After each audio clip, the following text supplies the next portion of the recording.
Good afternoon, ladies. This is Coach Benita coming to you with your bi-weekly video of encouragement. I pray that all is well with you and your families. As most of you know, I am pursuing my doctoral degree at USC, and I just finished the first term, and I give God the glory because I finished with a 94%, which equates to about an A or an A minus.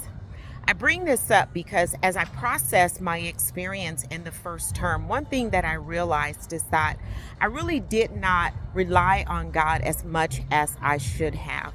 And what I mean by that is there were times where I found myself just being frustrated by the various assignments, feeling a little bit overwhelmed, kind of like a fish out of water because this was my first term. And I know it was God's grace that brought me through and I got that A or that A minus. But what the Holy Spirit showed me in my time of reflection was that it could have been a lot smoother and I could have had a lot more time to enjoy life, meaning family and friends, if I had put more trust in Him and in the Holy Spirit. He showed me that there were times where I really was trying to do it in my own ability, and those were the times where I felt really fatigued. So I bring this up because I want to use it as a reminder for you to remember to keep God in the center of what you're doing, but also to double check yourself and say, am I really relying on God or am I relying on myself and my abilities?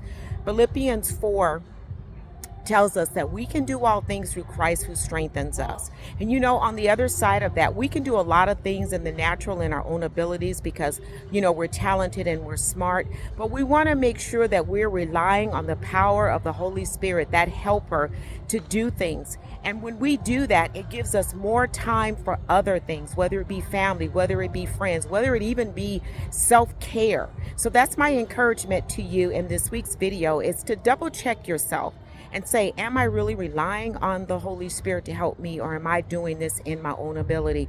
And one way to really determine is to ask yourself, am I frustrated in the midst of what I'm doing? Because I will tell you, frustration is an indication that you are relying on your own strength too much and not enough on God. I pray that this video blesses you. If you have time, drop me an email or a text message and let me know. I look forward to another video in 2 weeks. Have an amazing week, ladies. God bless.